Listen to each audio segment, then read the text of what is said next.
بسم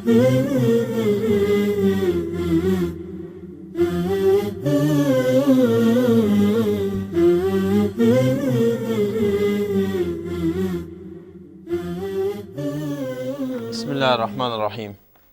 الحمد لله رب العالمين والعاقبة للمتقين والصلاة والسلام على أشرف الأنبياء وسيد المرسلين حبيبنا وقدوتنا محمد الأمين وعلى آله وصحابته أجمعين. اما بعد. بینندگان عزیز و ارجمند، السلام علیکم و رحمت الله و برکاته. با درس 76 از سلسله درس‌های تفسیر نور خدمت شما هستم.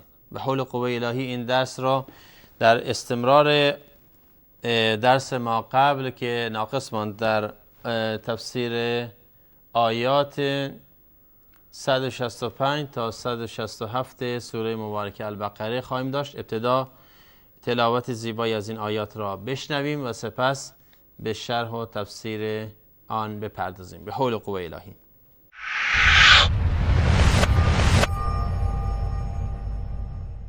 ومن الناس من يتخذ من دون الله أندادا يحبونهم كحب الله والذين آمنوا أشد حبا لله ولو يرى الذين ظلموا إذ يرون العذاب أن القوة لله جميعا وأن الله شديد العذاب إذ تبرأ الذين اتبعوا من الذين اتبعوا ورأوا العذاب وتقطعت بهم الأسباب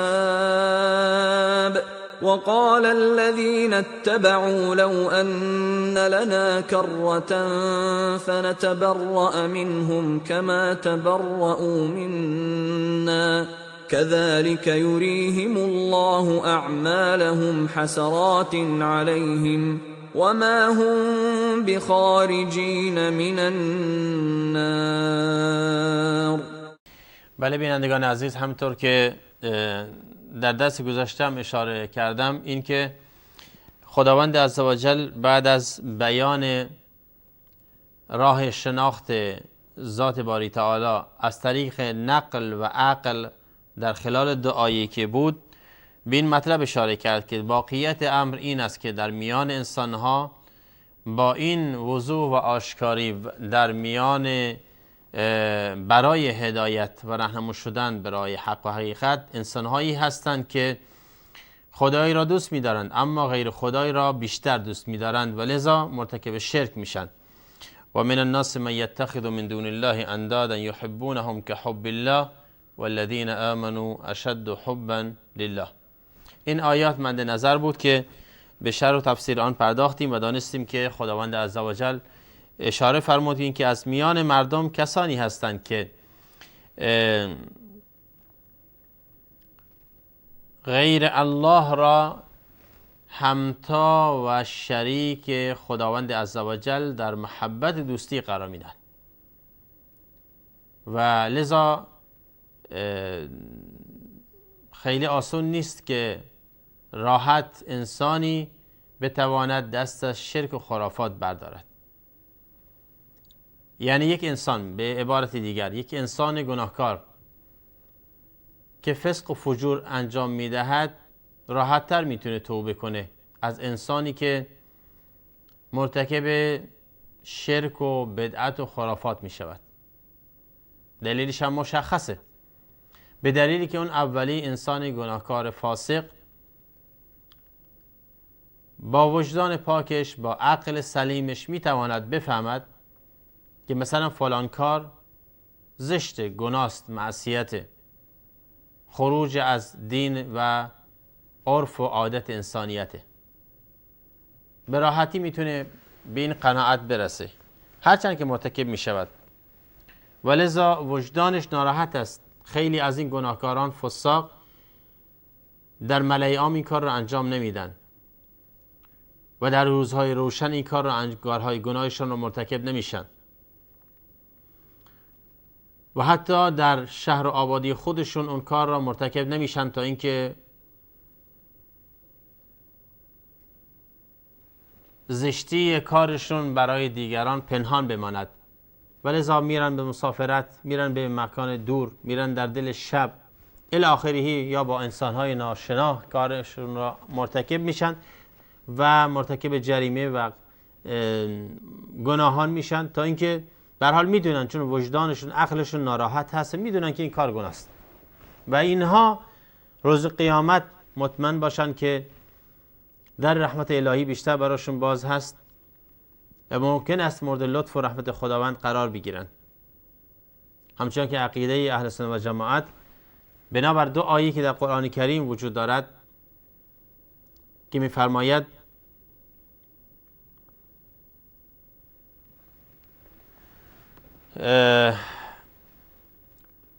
در سوره نساء این دو آیه تکرار می شود که خداوند عزوجل می فرماید و من یشرک بالله، بذارید من آیه را ابتدا بیاورم از سوره مبارکه النساء و با هم این آیات را بخونیم و ببینیم که خداوند عزوجل درباره شرک چه فرموده و با دون شرک را چگونه خداوند عزوجل ان الله لا یغفر ان یشرک به و یغفر ما دون ذلك لمن یشاء و یغفر ما دون ذلك لمن یشاء، یعنی به راستی که الله نمی بخشد این که شرک ورزیده شود، یعنی اگر کسی به الله شرک بورزد او را نمی بخشد. و یغفر ما دون ذلك لمن یشاء، و می بخشد غیر از شرک را برای کسی که بخواهد، برای کسی که بخواهد. همین آیه 116 سوره نساء هست و همچنین یک بار دیگه هم تکرار شده در همین سوره نساء هست که حالا به همین نص من استدلال ندارم که آیه چند هست. بله، آیه 48 سوره نساء هم همین آیه است، ان الله لا یغفر ان یشرک به و یغفر ما دون ذلك لمن یشاء. به راستی که الله نمی بخشد این که به او شرک ورزیده شود و می بخشد کسی که غیر از شرک مرتکب شود برای کسی که بخواهد، برای کسی که الله بخواهد. و یغفر ما دون ذلك لمن یشاء. آیه 48 و 116 سوره مبارکه النساء را بخوانید، پی میبرید که خداوند عزوجل درباره غیر از شرک هر گناهی کبیره‌ای که باشد جایی برای لطف و رحمت خودش قرار داده و لذا ما اهل سنت و جماعت معتقد هستیم که هر کس که اهل کبیره است در قیامت تحت خواست و مشیت الهی است. ان شاء عذبه و ان شاء غفر له. ان شاء عذبه بعدله و ان شاء غفر له برحمته.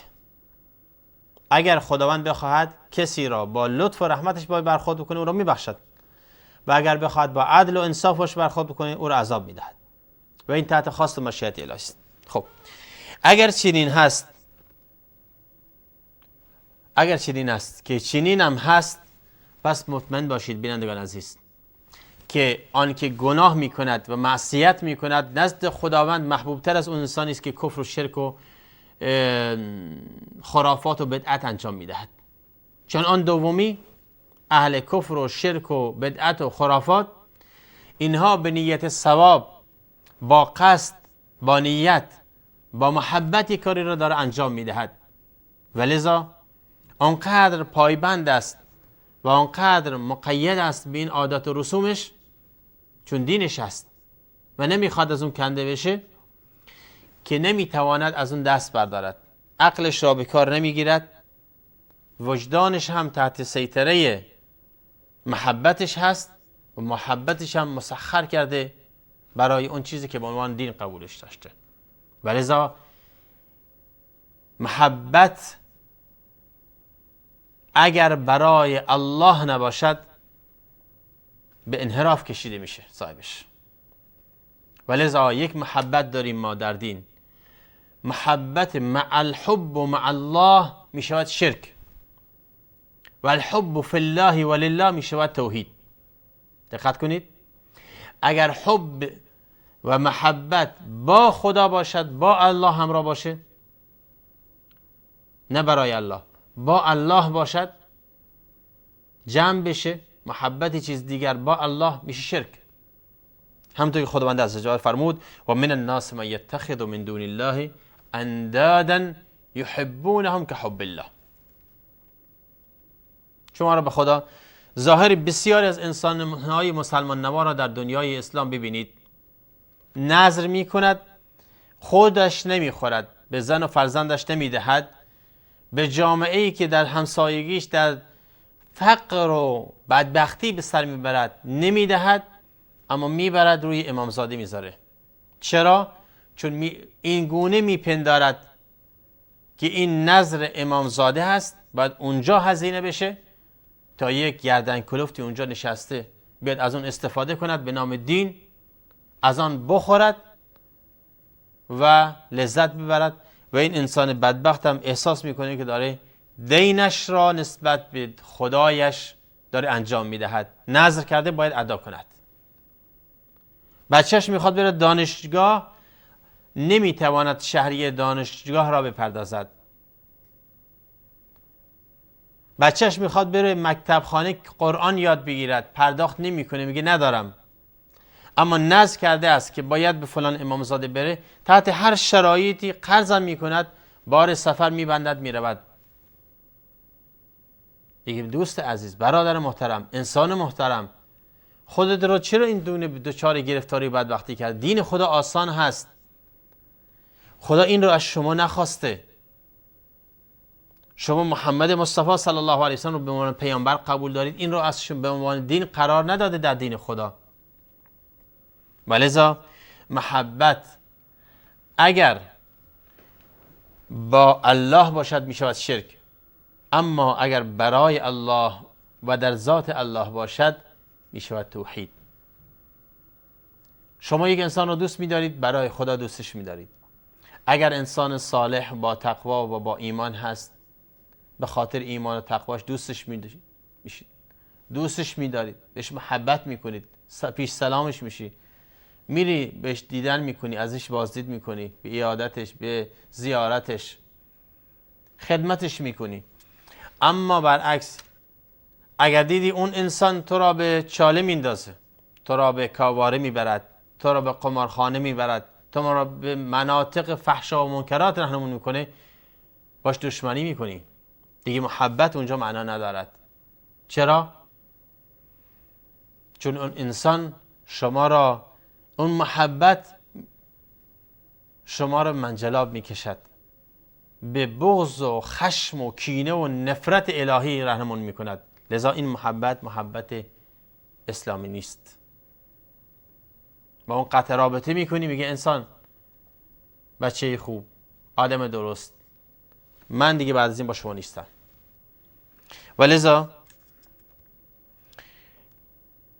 محبت باید برای الله و به خاطر ذات الله باشد.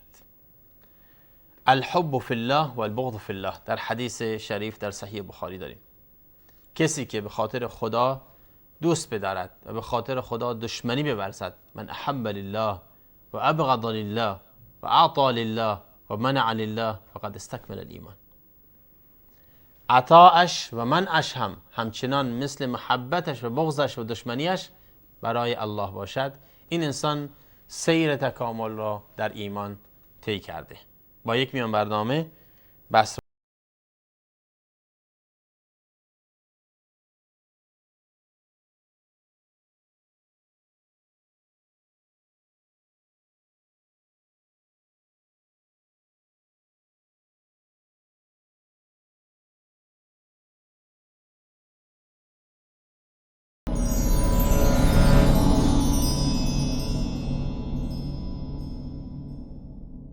بله بینندگان عزیز، همینطور که عرض کردم، محبت سر تمامی عبادت هاست.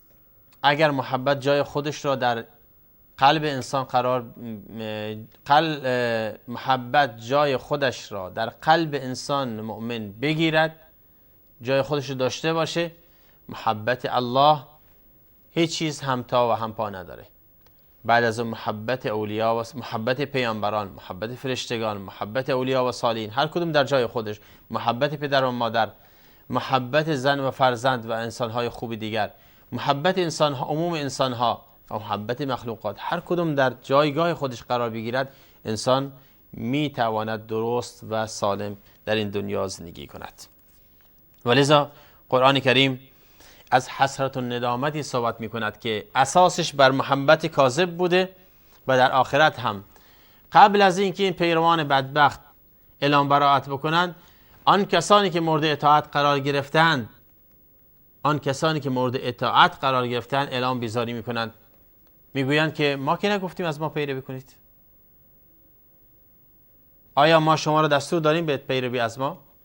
همچنان که در آخرین آیات سوره مائده خداوند عزوجل درباره عیسی مسیح علیه السلام میفرماید، این آیه را من میخونم و ترجمه میکنم که بسیار بسیار زیباست. خداوند عزوجل میفرماید درباره عیسی مسیح علیه السلام، خداوند میفرماید که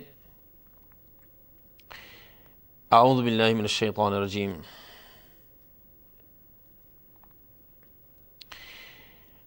و اذ قال، آیه 116 سوره مبارکه المائده، و اذ قال الله یا عیسی ابن مریم اانت قلت للناس اتخذونی و امی الهین من دون الله. آن زمان را بیاد آور هنگامی که الله سبحانه و تعالی در روز قیامت میفرماید ای عیسی ابن مریم، آیا تو به مردم گفتی که مرا و مادرم را دو خدا غیر از الله قرار بدید؟ اتخذونی و امی الهین من دون الله. قال سبحانك ما يكون لي ان اقول ما ليس لي بحق ان كنت قلته فقد علمته تعلم ما في نفسي ولا اعلم ما في نفسك انك انت علام الغيوب ما قلت لهم الا ما امرتني به ان اعبدوا الله ربي وربكم وكنت عليهم شهيدا ما دمت فيهم فلما توفيتني كنت انت الرقيب عليهم وانت على كل شيء شهيد. آیه 116 و 117 سوره مبارکه المائده. خداوند عزوجل وقتی به عیسی ابن مریم میفرماید که آیا تو به مردم در دنیا گفتی که من و مادرم را، یعنی مادر عیسی علیه السلام را، دو خدا قرار بدید؟ حضرت عیسی میفرماید، پاسخ میدهد به الله سبحانه و تعالی، قال سبحانك، پاک و منزه باشید ای پروردگار، ما یکون لی ان اقول ما لیس لی بحق، من حق ندارم چیزی بگم در ذات شما که حق من نیست. ما لیس لی بحق این کنت قلته فقد علمته. این از نوع حوار و ادب است. بار الله تو بهتر میدانی، اگر گفتم تو بهتر میدانی که نگفتم. تعلم ما فی نفسی ولا اعلم ما فی نفسک، آنچه در نفس من گذشته است، در خاطر من گذشته است، تو بهتر میدانی، اما من نمیدانم که در خاطر تو چه گذشته است. انک انت علام الغیوب. سپس میفرماید به راستی که الله تو بسیار بر غیب ها آگاهی، علام الغیوب هستی، همه چیز را میدانی، هیچ چیز بر تو پوشیده نیست. سپس میفرماید ما قلت لهم الا ما امرتنی به ان اعبدوا الله ربی و ربکم، یعنی پروردگارا من به آنها نگفتم مگر آنچه که به من دستور دادید و آن این بود که الله یکتا که پروردگار من و شماست، ای مردم عبادت کنید.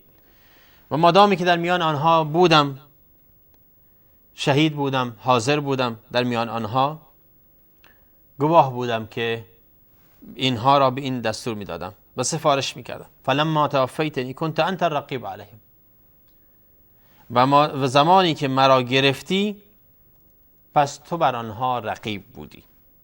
و انت علی کل شیء شهید، و شما بر هر چیز حاضر هستید و شهادت دارید و میبینید و میشنوید. ولذا الله سبحانه و تعالی وقتی که به حضرت عیسی علیه السلام در قیامت این گونه میفرماید مطمئن باشید که هر انسان صالح دیگر، هر امام و بزرگوار دیگر این گونه روز قیامت اعلام بیزاری میکند و این آیه مصداق تمام انسانها و موجودات صالح دنیاست که در آخرت به ناحق در این دنیا مورد پرستش قرار گرفتن، مورد محبت قرار گرفتن، مورد پیروی قرار گرفتن و صفت خدایی بهشون داده شده. ولذا همچنین که عیسی عزیرم شامل این آیه است. همچنین علی ابن ابی طالب، حسین ابن علی و همچنین همه ائمه بزرگواری که در طول تاریخ مورد عبادت قرار میگیرند این گونه هستند. روز قیامت اعلام براءت میکنند. اتبرأ الذین اتبعوا من الذین اتبعوا و رأوا العذاب و تقطعت بهم الاسباب. آن زمان را بیاد آورید که کسانی که پیروی شده اند از کسانی که پیروی کرده اند اعلام براءت میکنند، بیزاری میکنند و آن زمان عذاب را، یعنی عذاب قیامت را، عذاب آخرت را، عذاب جهنم را به چشم خودشان میبینند و آن زمان است که هیچ وسیله و اسبابی کارساز نیست و همه چیز قطع شده است. هیچ رابطه‌ای نمیتواند آنجا کارساز باشد. و قال الذين اتبعوا لو ان لنا كرة فنتبرأ منهم كما تبرأوا منا. اما دیگه فرصت دیره.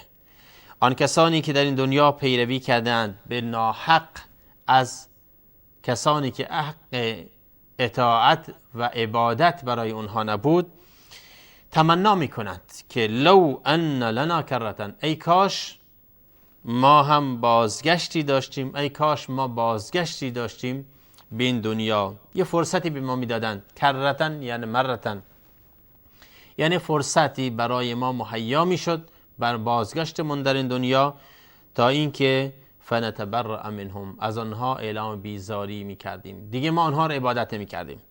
کما تبرأوا منا، همچنان که آنها در آخرت از ما اعلام بیزاری کردند. کذلک یریهم الله اعمالهم حسرات علیهم، این چنین خداوند عزوجل کردارشان را در این دنیا که همه شرک و کفر و خرافات و بدعت و الحاد بود را در روز قیامت حسرت و ندامت بر آنها قرار میدهد و آنها راهی برای خروج از آتش جهنم نخواهند یافت. خب ببینیم که آیه 167 رو که قرار شد با تفسیر کوتاهی در این آیات داشته باشیم.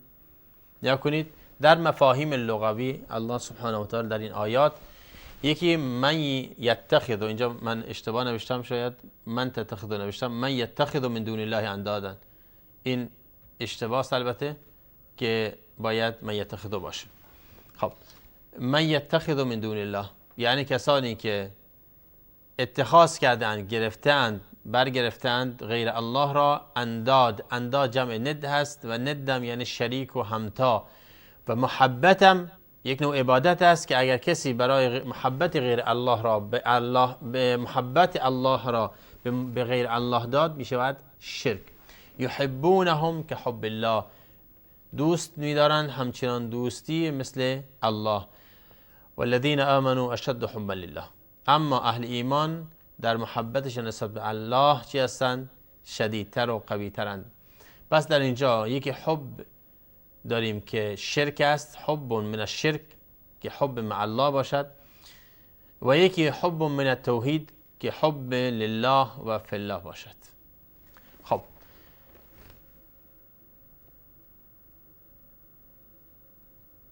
بریم سراغ درس و عبرت هایی که در این آیات نهفته است. و قبل از اون من سری به کتاب تفسیر امام علامه شوکانی رحمت الله علیه بزنم که در اینجا روایاتی را نقل کرده از بزرگان در تفسیر آیات. فرموده است که عبد بن حمید رحمت الله علیه و ابن جریر از مجاهد نقل کردند که در تفسیر من الناس من یتخذ من دون الله اندادا یحبونهم که حب الله گفتن مباهاتا و مضاررتا للحق بالانداد. یعنی چی؟ یعنی حق خدایی را با محبتشان به غیر خدا دادند، به غیر خدا دادند. والذین آمنوا اشد حبا لله قال من الكفار لآلهتهم، اشد حبا لله. ولذا در درس و عبرت ها این بحث مورد همیشه توجه باید قرار بگیرد که محبت الله ایمان است و همچنین محبت برای الله، همچنین که محبت به الله ایمان است، محبت برای الله هم به پیامبران، به فرشتگان، به اولیاء و صالحین و تمام مؤمنان و مسلمانان میشه چی؟ میشه جزء ایمان.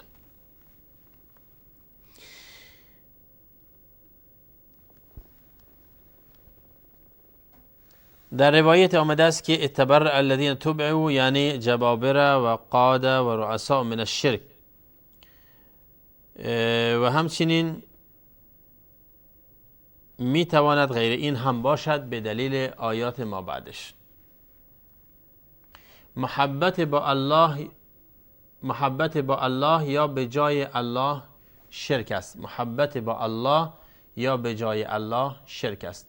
مشرکان الله را دوست می دارند ولی بت‌هایشان را بیشتر. مؤمنان الله را بیشتر از هر چیز دوست می دارند، اما مؤمنان الله را بیشتر از هر چیز دوست می دارند. درس پنجم اینه که مشرکان و سرانشان روز قیامت از همدیگر اعلام براءت و بیزاری می کنند. مشرکان و سرانشان روز قیامت از همدیگر اعلام براءت و بیزاری می کنند. مشرکان روز قیامت از کارهایشان و پشیمان می شوند و حسرت سر می دهند و آرزو می کنند تا بازگشتی به دنیا داشته باشند. این مجموعه درس و عبرت هایی است که در این درس نهفته است.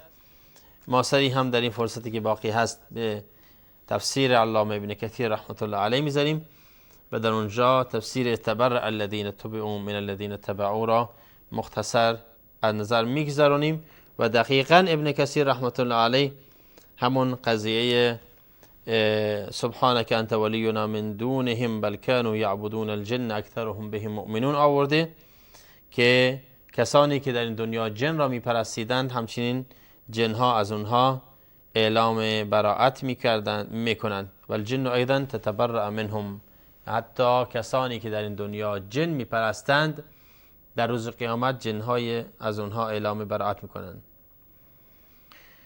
و همچنین قرآن کریم فرمود و من اضل ممن یدعو من دون الله من لا یستجیب له الى یوم القیامه و هم عن دعائهم غافلون. و لذا قرآن کریم در نهایت میخواد این نکته را مورد تأکید قرار دهد که کسانی که در این دنیا راه شرک را در پیش گرفتند در آخرت تمنا میکنند که ای کاش عودت و بازگشتی به این دنیا داشتند تا اینکه از شرکشون و همون که عبادتشون باشد نسبت به بت‌هایشان اعلام براءت بکنند. اما فلا نلتفت الیهم بل نوحد الله وحده بالعباده، اینطوری که بیان دوباره از نوع ایمان بیارن و اهل توحید باشند، اما دیگه فرصتی باقی نیست و خداوند عزوجل آنها را این گونه خطاب قرار میدهد که و ما هم بخارجین من النار، هرگز كذلك یریهم الله اعمالهم حسرات علیهم و ما هم بخارجین من النار، یعنی آنها آرزوشون هیچ دردی را دوا نخواهد کرد، بلکه اعمالشون و کردارشون در این دنیا که به عنوان دین و عبادت انجام میدادند همه حسرت و ندامت روز آخرت خواهد بود و آنها در جهنم ابدالدهر باقی خواهند ماند. خداوند عزوجل را میخوانیم در پایان این درس که ما و شما و همه مسلمانان را از شرک و کفر و الحاد نجات دهد و به حق و حقیقت راهنمایی فرماید. سبحانك اللهم بحمدك اشهد ان لا اله الا انت استغفرك واتوب اليك. صلى الله تعالى وسلم على نبينا محمد وآله وصحبه والحمد لله رب العالمين. السلام عليكم ورحمة الله وبركاته. Mm-hmm.